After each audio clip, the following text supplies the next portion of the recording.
Community Webcast. All lines have been placed on mute to prevent any background noise. After the speaker's remarks, there will be a question and answer session. If you would like to ask a question during this time, simply press star then the number 1 on your telephone keypad. If you would like to withdraw your question, press the pound key. Thank you. I would now like to turn the call over to Ms. Mary Greening. You may begin. Hello, everybody. This is Mary Greening with CA. I'm the Community Manager for the Process Automation Global User Community.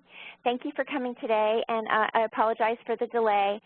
The board members were not able to get on to the audio line, so we are going to start without them.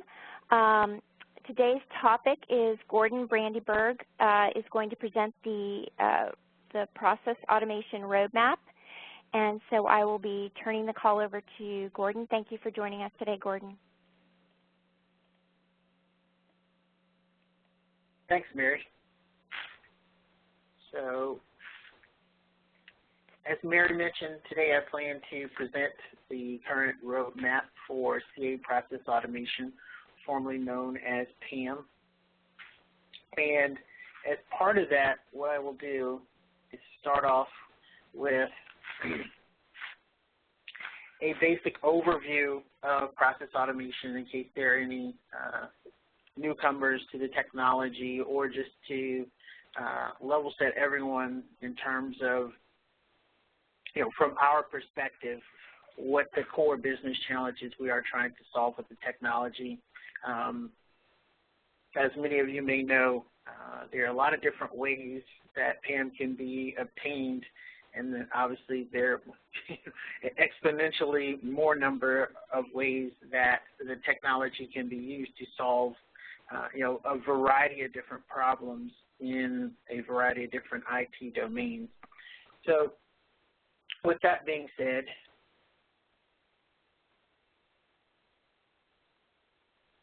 when we look at the highest level,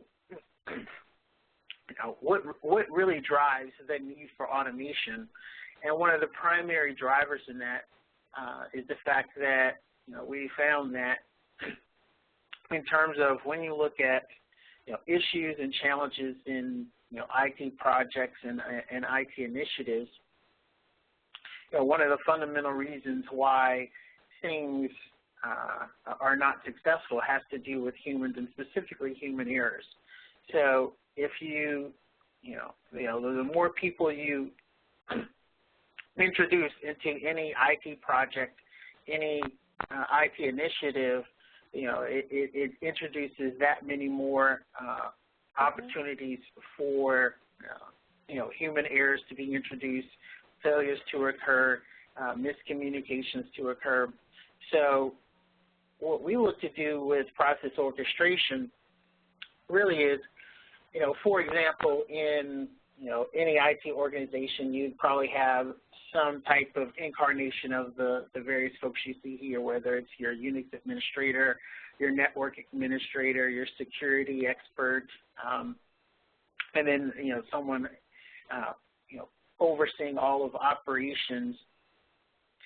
And the types of things they're doing are things like rebooting web servers, upgrading SQL Server, performing backups, a variety of different common, tasks that occur in any IT environment on, some repetitive, frequency, whether it's, daily, monthly, sometimes even quarterly or yearly. But these things are just common tasks that the IT personnel are staffed to perform. And those things generally are not performed in a vacuum. So it's typically the case that those types of tasks need to be performed in some specific order, and there need to be gateways between certain aspects of the overall process that guides the order of that says, okay, well, now that we've finished these set of tasks, let's move on to the next set of tasks and perform these next set of tasks with this information and in this order. So one way we like to view process automation is if we were actually building a house, there needs to be some combination of, carpenters, plumbers, bricklayers, your typical, contract experts that are able to do certain things like, put up framing, build a roof, lay a foundation. But if you just do those things in a vacuum without any type of communication, or more importantly, with any type of orchestration across these people, you could get something that looks like the picture, on the left, where, your frame thing, the core house is unattached to the ceiling, and, someone has actually tried to put the framing as the ceiling. So what we do, really as part of orchestration, or what Pam is really focused on, is orchestrating, similar to what a site architect does, the order and the tasks that the individual, sort of domain experts are responsible for performing. So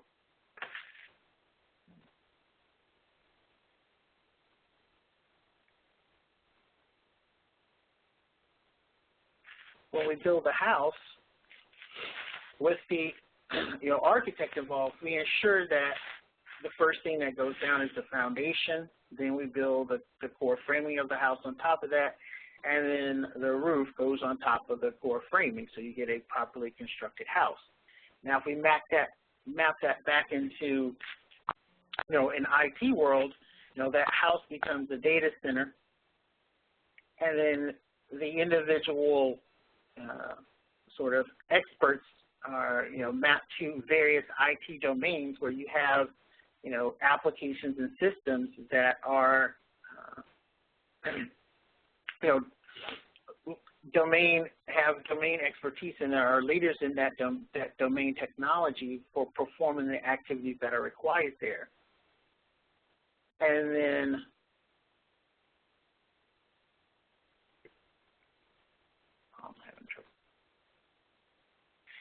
what we see is that individual type of automation, whether it's automation in the server environment, network management, storage management, it could be security, a variety of different areas, we call that toolset automation. And then the orchestration of that toolset automation is what we consider, process orchestration, or what CA process automation, the technology is designed to perform. So when we just look at it from a high level, the things that we provide as part of PAM is really focused on enabling enterprises to design, deploy, and administer automation of manual and resource-intensive IT operational procedures. And some of the key things that constitute the process automation technology starts with the visual designer. So the idea being, instead of someone going in and trying to code all of this stuff by hand in scripts and having files laying all throughout the environment, we provide a Visio-like way to model your processes, not unlike you would do in any other process modeler. Primary difference being what you model you can actually execute. We provide a variety of different resources that enable scalability and availability, so you're now able to deploy this automation in a scalable fashion from either automating a few processes across a couple servers, or a global set of data centers that need to have synchronization and automation across the activities across all of those data centers. Integration, that's one where we take sort of a two-pronged approach to. We provide out-of-the-box connectors and content for common IT systems and applications, but we also provide, and one of the things we'll talk about in the roadmap that we're going to focus on, is the ability to enable users, customers, and partners to build their own integration to systems and applications that they might see in their environment. And I won't go through the rest of the list here, but there's just some fundamental, these are the fundamental things that constitute PAM that really enable us to really deliver on that idea of providing a enterprise class platform for automating key processes and orchestrating key, mission critical processes in your data center.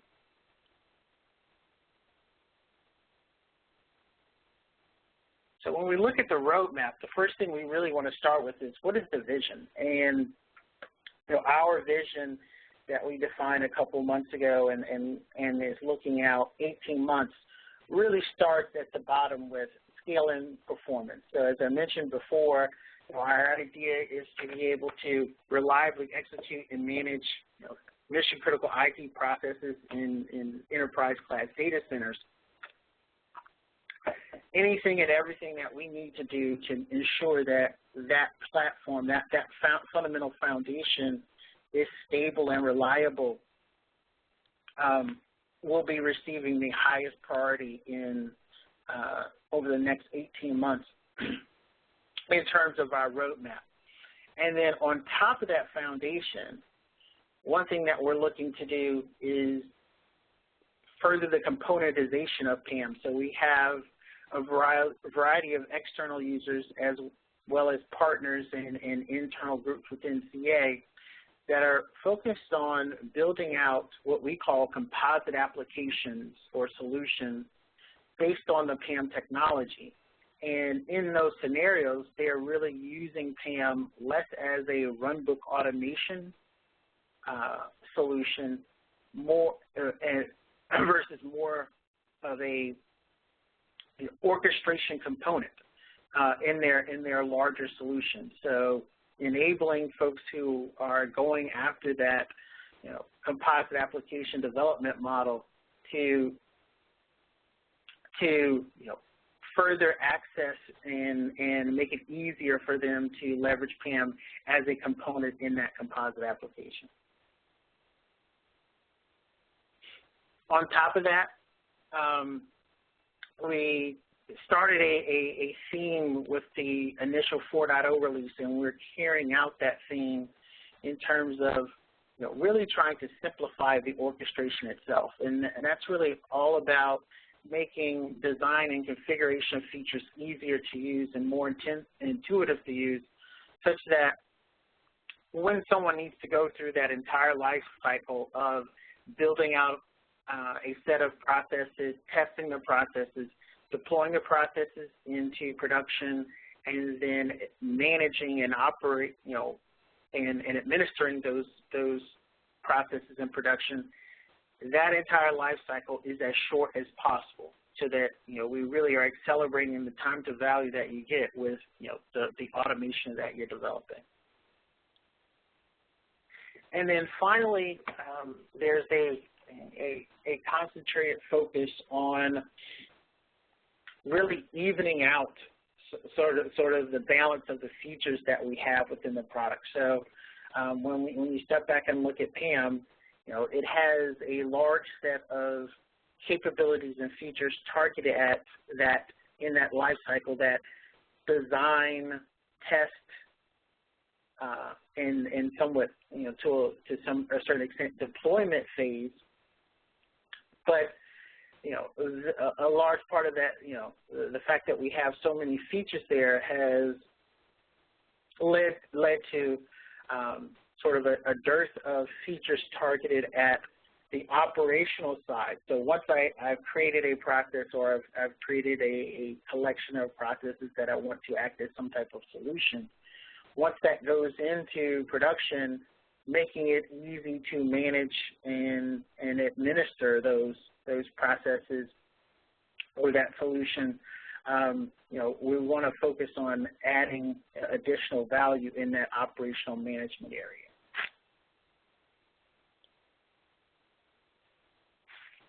And then as we look forward, it always helps to look back somewhat. And what we've seen is, obviously, this technology really came about from the job scheduling workload automation space. It was sort of an evolution of that, and the first incarnation was called, was really referred to as runbook automation by the analysts. And then as the runbook automation technologies matured and the focus sort of migrated away from, just basic taking, standard operating procedures, runbooks, whatever one might call them, and automating them and being able to, execute them either on a schedule or on demand as needed, but rather a bigger focus on, I have a larger set of services that I would like to deliver, and these things require some level of formalized orchestration, and these technologies can be used for that in addition to, simply executing runbooks. The term orchestration or process orchestration really started to come about and gain a large set of use. And in the past year or two, what we've seen is while people are, still using the technologies for, things we would classify as runbook automation, a large part of that orchestration focus is really around building out applications or solutions where the orchestration, piece, the tooling provided as orchestration is really just a component in that larger application development stack. And when we go out and deploy that composite application, the tooling associated with it, will include, some component that is a process orchestration, engine. And the reason for that is when folks are looking at building out these composite applications, there's just a core set of capabilities that they're looking for that they have to make a development decision around in terms of, how much time and how much cost do I have to allocate to these various key things? Something like, how much time do I have to build out the core business logic? If I need to provide a UI, how much time do I have and resources to build out an associated UI? Do I need to integrate with external systems and applications? Do I need to execute, behind firewalls? And if so, how am I going to do that? What technology am I going to leverage? Am I going to have to write the networking code myself? Are users an issue? Do I need to provide user management so that someone can log into this system and have certain, access control and right? And then most of those things are typically, considered and allocated within the development cycle, but that also means that things like, okay, as an operations personnel, is the application that's being delivered, am I getting monitoring and reporting services as part of that? The application that's being delivered, does it have HAM fault tolerance? Can I recover? Does it have state persistence? How well does it scale? Oftentimes, development doesn't even get a chance to, even, consider, much less implement solutions for these key operational concerns, which basically puts the burden on operations personnel to find some type of external solution if this is something that's needed for the ongoing lifecycle management of that application. So what we found is if you leverage, this type of orchestration technology, it can actually shorten the development requirements for a lot of those, core development, capabilities that we're talking about in terms of, providing an easy way to provide user interaction, ability to manage users, remote execution, behind firewalls, integration, obviously, to external systems.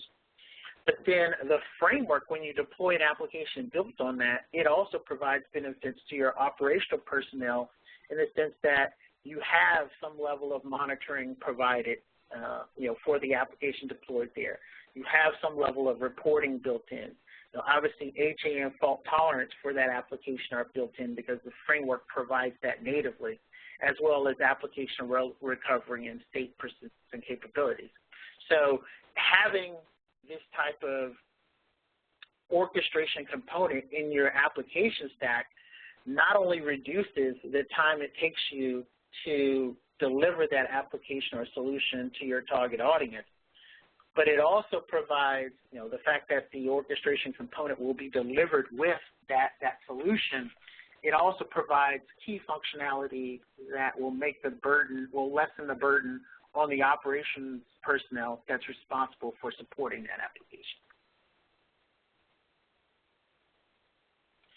So when we look at the current roadmap for process automation, the current release we have out there is 4.1, and it's actually we have 4.1 SP1, but the key features remains the same. 4.1 SP1 is really focused around a fairly large number of bug fixes and enhancements that came through, but nothing that will raise the level of a marquee feature. And then 4.2 is currently targeted for release at the end of this calendar year. And we're focused on really 4 key things. One, improving the general performance of the application. So when we talk about, for any given set of hardware, how many processes at any given time can I have running on that hardware? We want to increase that number. And then when we look at it for any given piece of hardware and for any specific process,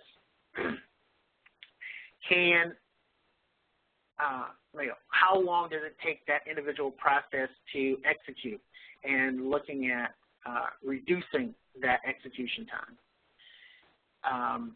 The next thing that we're focusing on is we're changing the agent management communication. So one of the things that we currently have today in our current model, if you need to deploy agents behind firewalls, oftentimes you do need to configure the firewalls to enable communications from the agents, or really from the orchestrator to the agents. In the new model, that will no longer be required. All connectivity will be initiated from the agent back to the orchestrator, and then the orchestrator will persist those connections, and anytime it needs to connect to a particular agent, it will be able to send requests and information down that persistent pipe. So no modifications to the firewall will be required. Now this is a sort of a migration path that we're performing. So in 4.2, we will support both the old agent communications as well as the new agent communications. And in your domain, you can have a mixture of both. So you can run agents that are running the old model of communications and agents that are using the new model of communication. Going forward, though, in 4.3, we are looking at deprecating and removing the old model of communication. We'll make a final decision on that once we see how the new model of communication is adopted and works for the the customers that are using agents in their deployment.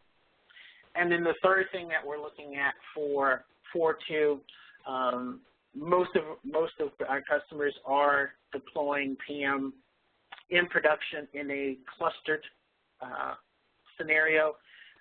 Generally a 2-node cluster, but we do have a few customers who have more nodes in the individual cluster than that.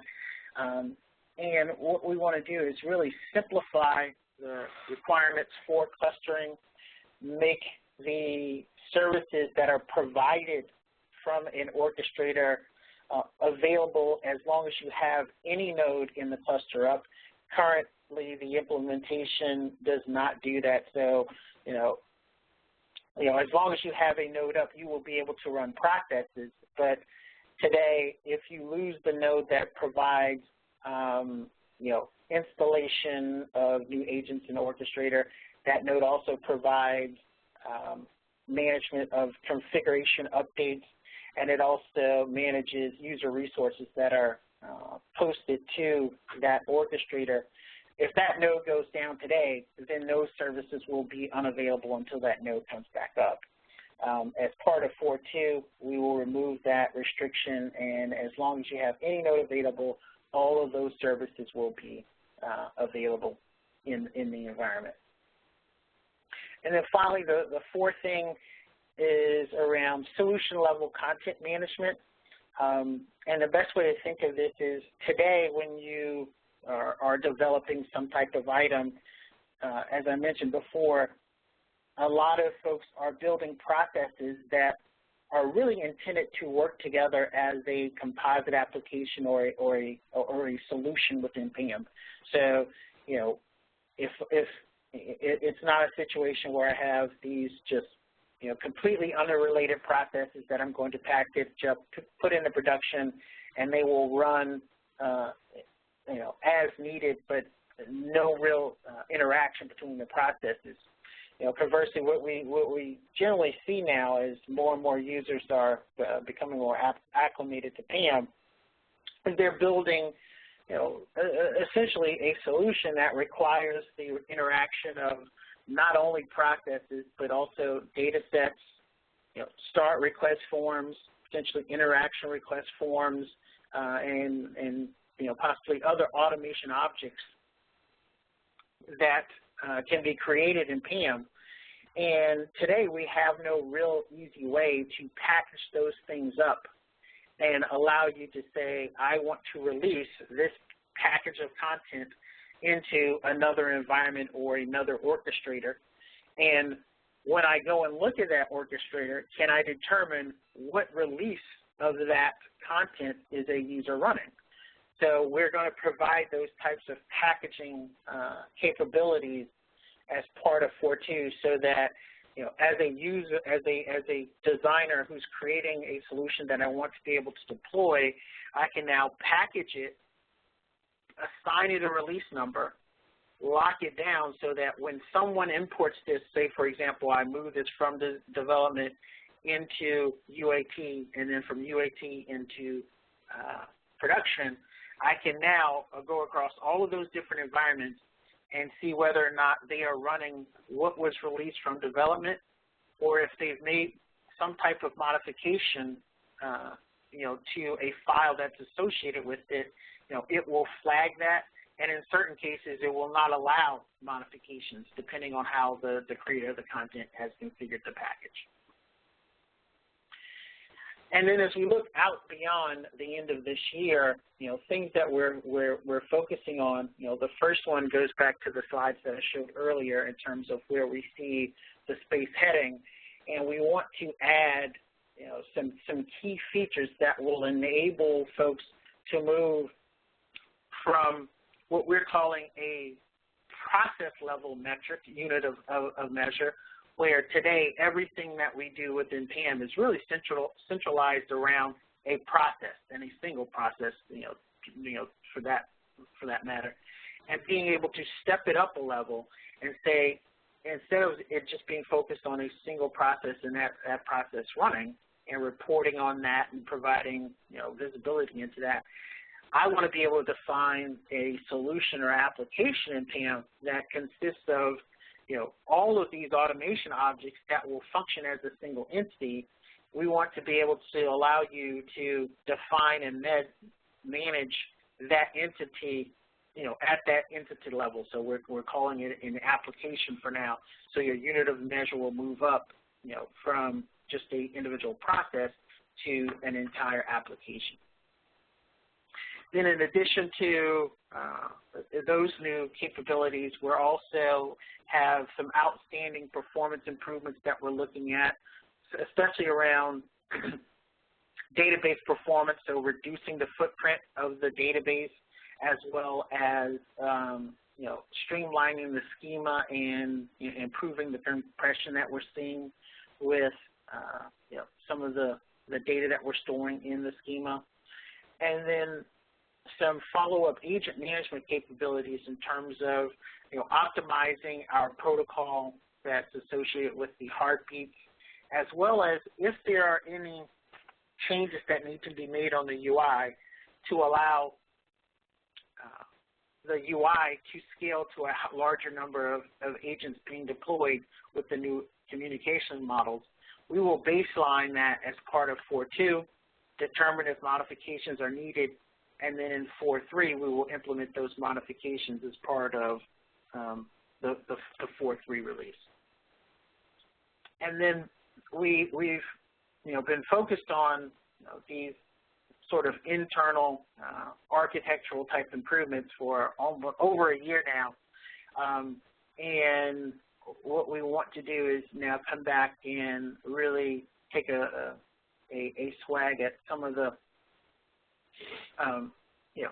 key usability features and enhancements that have come in from customers and our field personnel that will just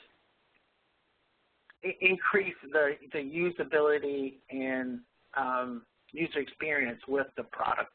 So there a fairly large number of feature set and then feature enhancements that we're considering for the 4.3 release.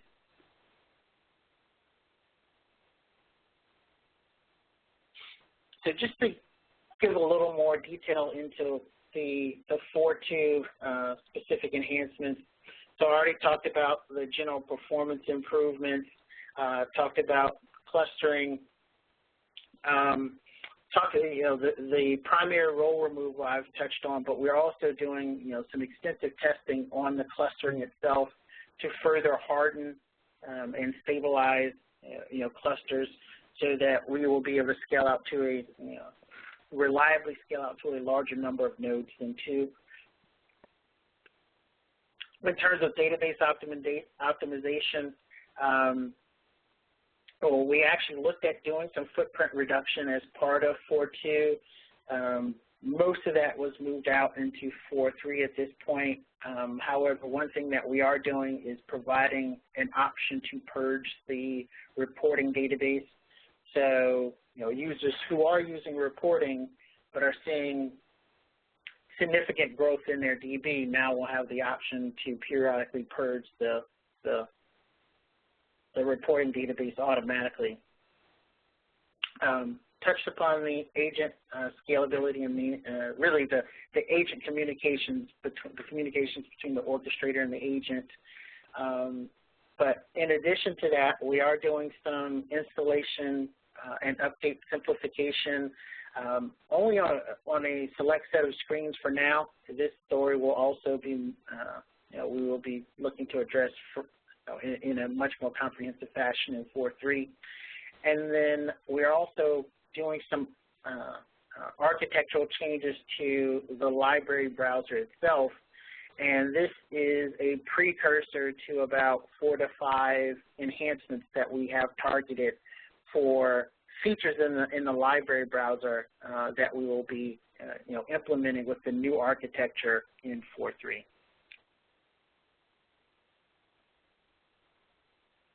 So in addition to the content packaging that I talked about earlier for solutions, we're also adding the ability to define metadata associated with that package so that you can do keyword filters and searches and provide other pieces of metadata that will carry along with that package.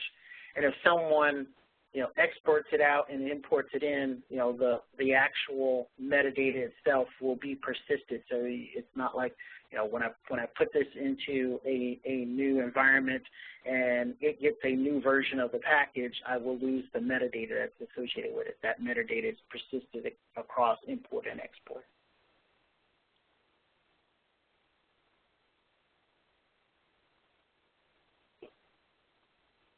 And a couple things that I didn't touch on that we're considering for 4.3. We were actually, as part of 4.2, looking at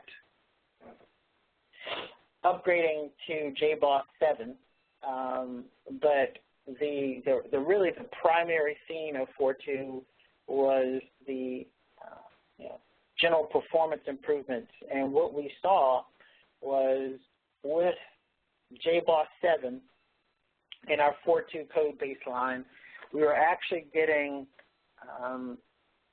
slightly slower performance than earlier 4.1, and significantly, I think it was a 40% slower performance relative to 3.1.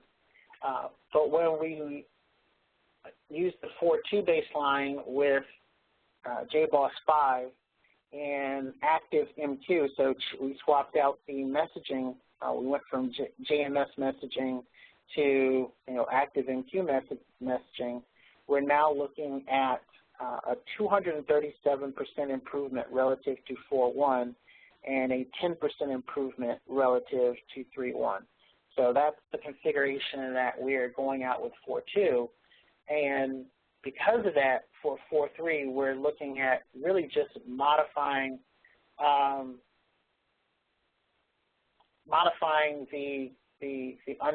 underlying code so that we are not tied into JBoss or any specific application server, and then that way, eventually PAM will be able to be deployed. If you have a WebLogic environment, you can use PAM with WebLogic. You could use it, obviously, continue to use it with JBoss, or WebSphere, your app server of choice. You can use it with WebSphere. We will be app server agnostic as part of the 4.3 epics that we have under consideration. Another thing that I want to point out here is one thing today that we find to be less intuitive than we would like is how do you target an operator. So I have an operator that I want to run against something, whether that be an application or a system. We have touch points that you can leverage. You can specify host names. You can specify IP addresses. You can tell it to run against a specific agent with the agent ID. You can just leave it blank, and it will just default to running on an orchestrator if it can run on that orchestrator. There are a lot of different ways that you can target where something runs, but they're all completely distinct mechanisms from one another. And what we would like to do is step back and really just re-architect the overall target management system that we have. So it's one consolidated methodology, and that methodology now supports more dynamic type targeting than what we have today. So you can think of it sort of as you could specify a query that says I want this to run against any Linux machine that has service desk on it. Not that we would support that specifically, but the idea would be you would be able to put essentially query-like targets that will be processed dynamically when the process of the application executes, so that you don't have to statically define a set of touch points for every potential target that's within your environment.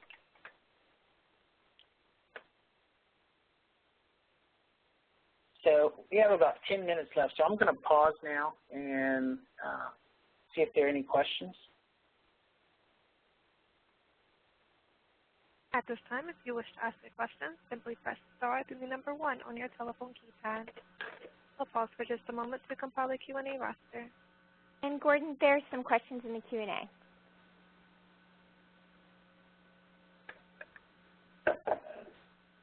Okay. There are no audio questions at this time.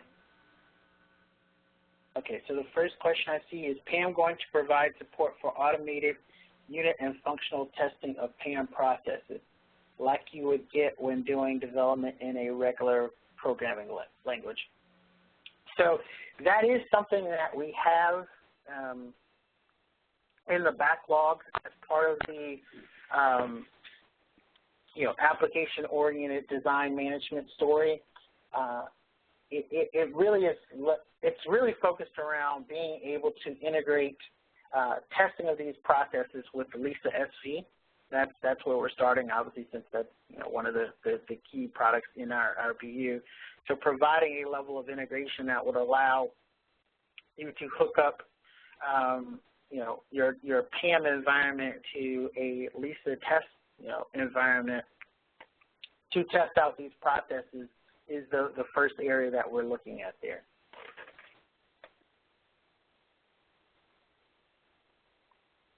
The next question, any modification to the Java instance in interaction with JVM for the orchestrator? Not really sure what we're getting at here, but I can say we are modifying the invoke Java operator. So today we have an operator that allows you to run Java,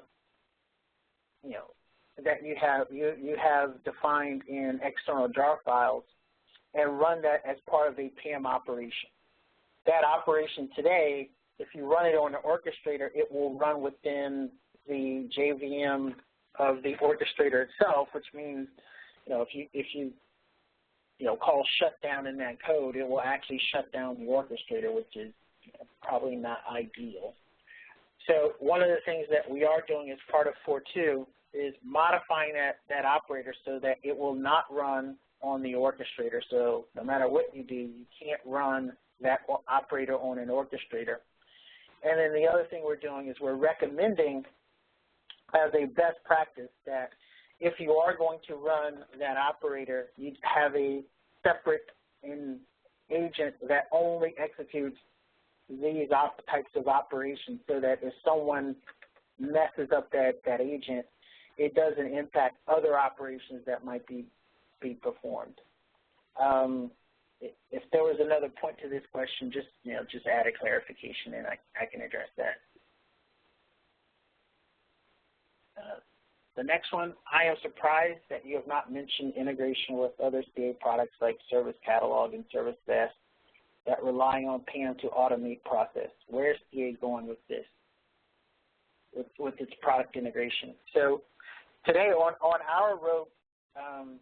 our backlog, we don't have any specific modifications to integration with Service Catalog and probably more importantly with Service Desk. So we've seen several enhancement requests, several escalation and customer issues around the integration with PAM and Service Desk. And frankly, everyone that we can implement from a PAM-only perspective, so if the only change that's required is on the PAM side, all of those things we have done. We don't have anything left on our backlog that is purely required from a PAM implementation. The last one that we had was support for Windows-based authentication. So if you're using Windows authentication with Service Desk, you don't have to log in when you switch back to PAM, because PAM didn't support Windows authentication. So what we've done is we've communicated all the ones that require sort of bilateral work with the Service Desk team to that team, and we're working on getting prioritization between the two teams on those items. So as soon as the Service Desk guys are ready to move forward with any of those specific integration requests,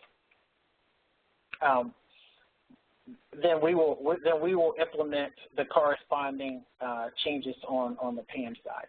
So it's something that is not it's on a shared roadmap, I guess is the best way to say it. So it's not simply on the PAM roadmap or simply on the Service Desk roadmap. It's really on a shared backlog between the two products, and we really just need to sit down and between the two teams and figure out what release of Service Desk and what corresponding release of PAM would we address those in.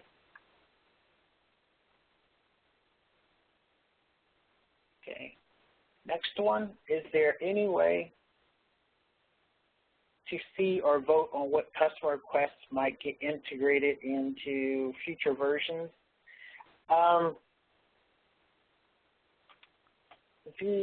Currently, I don't. So the way it works today, if you submit a DAR using the DAR system, then we will review those and essentially give it one of three classifications. We will say yes, we will do this, and we'll specify a target release for that specific issue.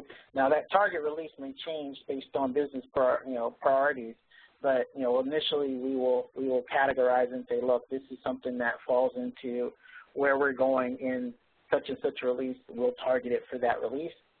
The second thing is what we call a wish list item, where yes, this is a good idea. It might not fit in with the current architecture, or it might not be a focus of an upcoming release, but if we ever looked at doing something in that area, or if we had a means to implement it, it would be of value to the product and the product users, then we'll put those types of items on the wish list. And then the third way is just the third categorization is something that just doesn't fit within the roadmap for the product, so we will reject it. And essentially you'll get a notice saying, this is rejected because it doesn't, it's either not possible within the product, or it's not in alignment with the roadmap for the product. Now, what I've seen other user communities do is post those requests. So if you have a customer request, post a request in the community and see if there are other users who are looking to or would benefit from that same enhancement or feature. And that's something that would be beneficial to us as well, because one of the challenges we have is when something comes in is how impactful is this to the broader community versus simply the customer implementing it. So, yes. Gordon, we do have that on the Process Automation Global User Community. If you go to the community, the top navigation after the word message board is the word ideas.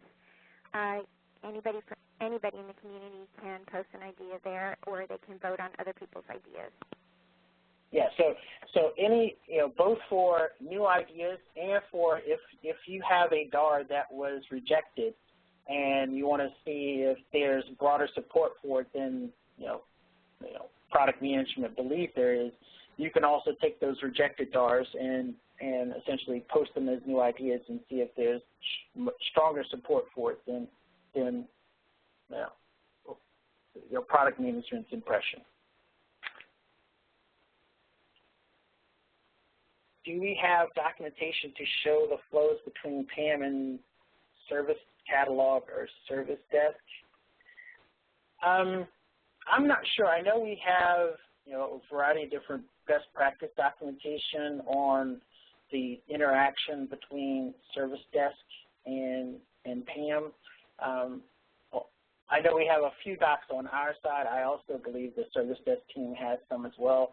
However, I don't know if any of them actually have sort of a flow diagram that describes, the interaction between the two.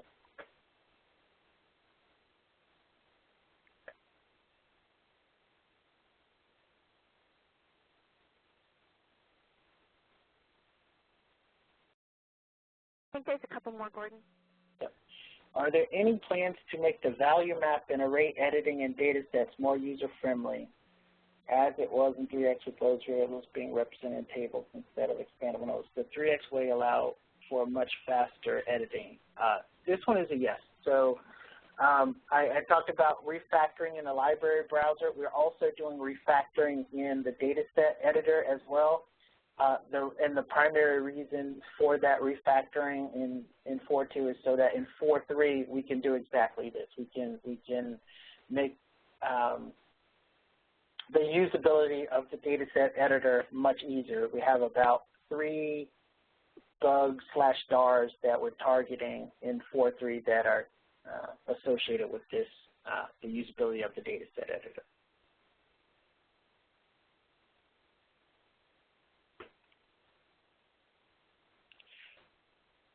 see the next one. We are on 3.1. In this version, after submitting a form, the user loses control of it to verify what info entered on the IRF. Is it addressed in the new version?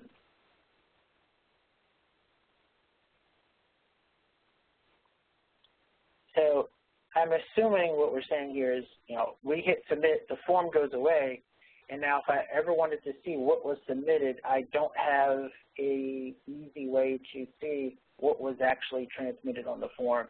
The short answer to this question is no, we're not changing that that methodology as part of 4.2. What we could look at potentially is, that information is stored in the process in the operator for the what is it, interaction request form. If I think the challenge would be if you don't have permissions to view the editor or view running processes, you don't have a way to get to that operator and view the data set of the operator to see what was submitted. So we could look at adding an enhancement request for being able to provide that information, either as a validation step before the form is submitted. So, before you actually submit the form, we can present, here's the data that's going to be going across. Does this look correct? If not, go back. If so, go forward. But once it's submitted, you won't be able to validate again. But that's something we can look at as a sort of a confirmation page.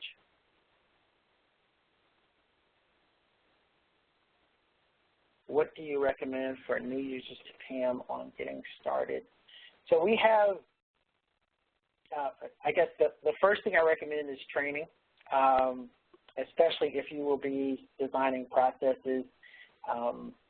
Getting some training, getting the designer training is probably the best place to get started.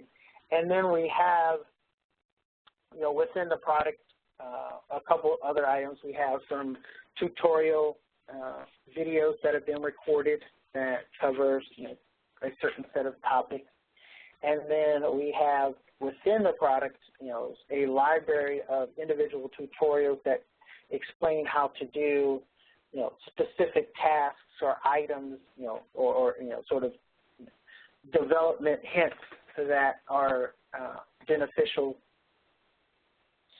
to users. So going through those, I think, is another good way to see, how do I do a loop? How do I get information from, one operator to another? Those things do a pretty good job of explaining that to designers.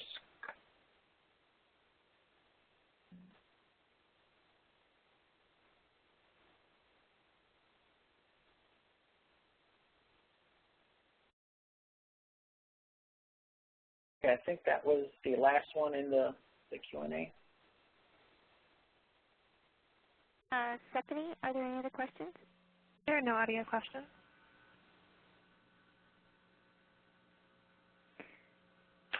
Okay, well, if there's no other questions, I'm going to launch a poll here just to rate the value of today's topic. Thank you, Gordon, for your presentation today. Thank you, everybody, for attending. A recording of this webcast will be posted in the webcast archive on the community message board. It'll be posted there in about a day or two. Thank you, everybody, for joining, and we'll talk to you soon. Thank you. This concludes today's conference call. You may now disconnect.